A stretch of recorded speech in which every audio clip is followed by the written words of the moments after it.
Let's talk about poop. Yep, I'm going there. And if you've ever dealt with IBS or honestly any gut issues at all, you know it's not just about digestion. It's about discomfort and embarrassment and fear and unpredictability and sometimes shame. It can be so hard to talk about it, and yet it affects millions of people. For me, gut issues have been a very personal thing. I've lived with them. And while I haven't worked exclusively with gut-specific clients, I've worked with hundreds of people navigating stress-related symptoms or mind-body symptoms, as they're called: chronic pain, fatigue, headaches, nervous system dysregulation. And many of the same patterns show up with IBS. It's not just in your head, and it's not something you have to fix with food lists and symptom trackers alone. Welcome to the Building Resilience Podcast, episode 249. IBS isn't just in your gut, it's in your nervous system. Welcome to Building Resilience, a podcast where theory, practical strategies, and inspiring stories show you how to unlock your best life.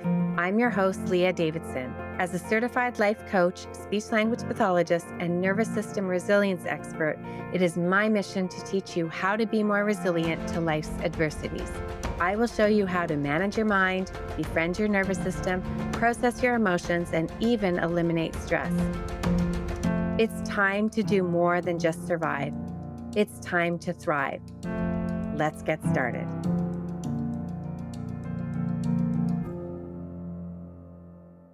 Hello, everybody. Welcome back to the podcast. I am happy to have you here. Now, today we're diving into IBS from a nervous system perspective. We are going to talk about what's actually going on between your brain and your gut, why it gets stuck, and what you can do to actually start feeling safer in your body. And if this hits home for you, I want to share with you something that I have created. It's called the IBS Nervous System Reset. It's a resource I am very excited to share with you. It breaks it all down in a guide, 20 short chapters, lots of worksheets, journal prompts, even doodle prompts, and a video to walk you through these. So it's creative and hopeful and body-based, and there are somatic tools in there too. So let's jump in. Let's start with saying, first of all, IBS, as it's referred to, it's irritable bowel syndrome, and it is real. Now, that may sound really obvious, but for so many people, the experience of having normal tests and being told it's just IBS, or being handed a food list with zero explanation as to why they're feeling this way, it's invalidating. And it's really exhausting. So just to go over some basics, IBS is currently classified as a functional disorder, which doesn't mean that nothing's wrong. It means nothing is structurally damaged. Your gut may look fine, but it's not functioning the way it should. So the signals, the speed, the rhythm, they're dysregulated. And a lot of that comes from your nervous system. Now, the GI tract has its own nervous system, the enteric nervous system, with over 100 million neurons. That's why you might have heard it referred to as the second brain. It is in constant conversation with your actual brain via the vagus nerve. Remember, that is the largest collection of fibers that connects the brain and the body. It's how the brain and the body communicate with each other. It is also bidirectional.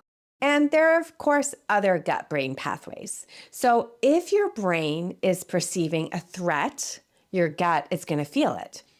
And if your gut is inflamed or overstimulated, your brain is going to interpret that as danger. So this loop is very real.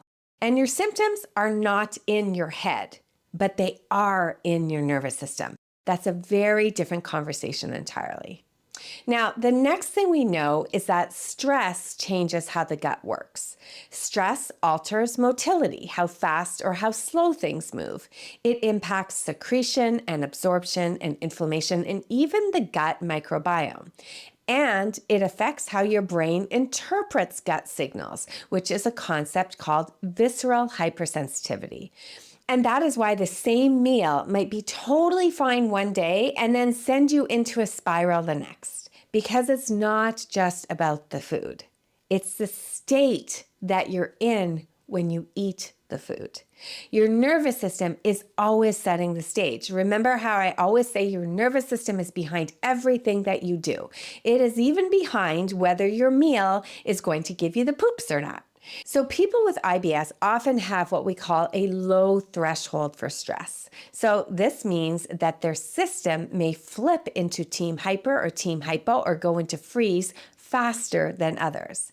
And because digestion only works well when your system is in that safe and social state, or that team resilient state, as I call it, anything that knocks you off, even a subtle worry or a lingering emotion, can trigger these symptoms.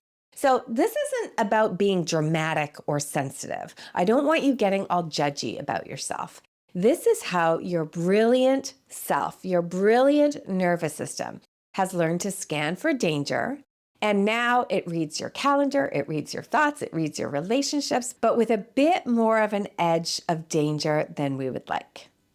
Now, the next thing to consider is a loop that keeps so many people stuck. We feel a symptom. That leads to fear. Why is the symptom there? What is wrong? What does it mean? I can't deal with it now. Which then leads to more muscle tension and bracing.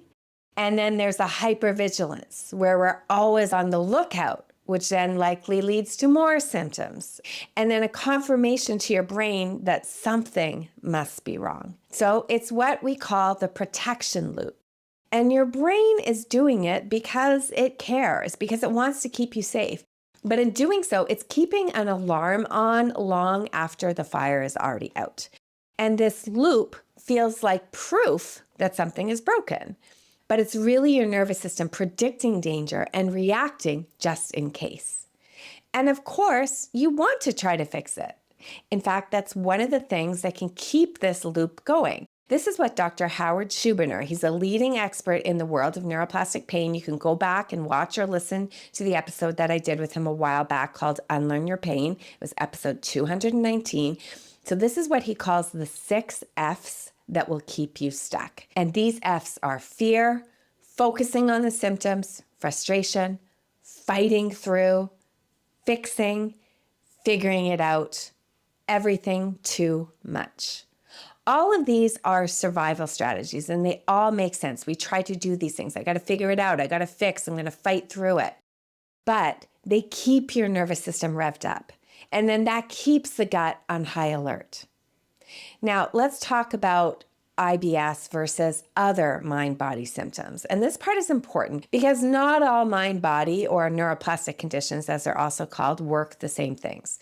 With things like chronic back pain or migraines, we can often use somatic tracking directly on the symptom itself. Now, somatic tracking is really, it's a gentle practice, a way of paying very curious, non-judgmental attention to the sensations in your body, especially those connected to the pain or the symptoms. So instead of fighting and fixing or fearing the sensations, you kind of just notice them and allow them to be there, and you have some openness with them. I like to use the analogy of ocean waves. You kind of just watch the waves rise and fall when the ocean is calm. Now, what this does is it helps the brain relearn that sensations themselves are not dangerous. And that can help reduce the fear and break the cycle that often keeps chronic pain and symptoms alive.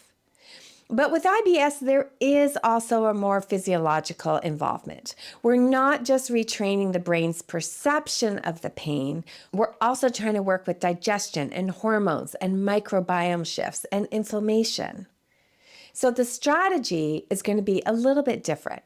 What we want to do instead of tracking the pain directly when we have symptoms, we want to start tracking the anticipation, the stress, the anxiety levels, the pattern that comes before the full-on flare.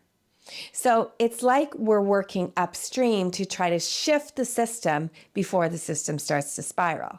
Essentially, we're trying to expand our capacity, expand our safety, expand our zone of resilience, because you're trying to raise the threshold before your symptoms can get triggered. And we're doing this not by trying to completely control your gut, but by trying to support your nervous system. So I want to talk a little bit more about what safety means when we refer to it in relation to IBS, because it's not about having like a clean scope or eating the perfect meal, but it is about how your system feels. Because you can objectively be fine and still feel danger. Or you can get the medical all clear and still have the flares. You can be in a calm environment and still be stuck in survival mode. That's why a lot of the work that we do is to focus on helping ourselves feel safe in our bodies again, even when symptoms are present. Because once the brain believes that you're not in danger, it's going to turn the volume down. That's how neuroplasticity works. What's been learned can be unlearned. What is protective can actually be softened.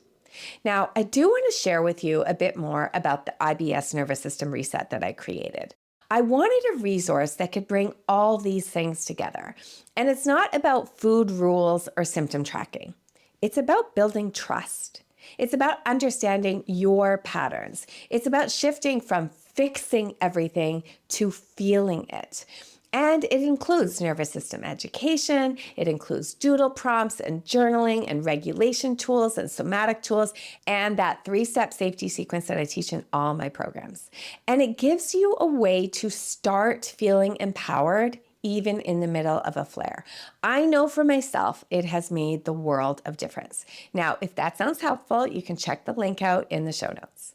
So if you take nothing else from today, let it be that your gut isn't broken and you're not making this up.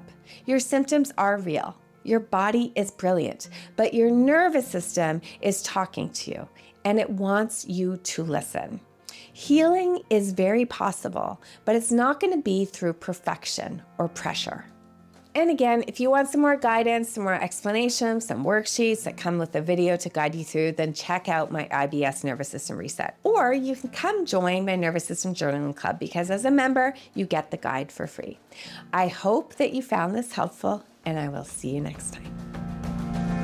Thank you for listening to the Building Resilience podcast. If you're interested in learning a little bit more about managing stress, building resilience, and leading a more purposeful life, then make sure we're connected on Instagram and Facebook at Leah Davidson Life Coaching. You can also subscribe to my weekly newsletter at www.leahdavidsonlifecoaching.com/newsletter. Looking forward to connecting.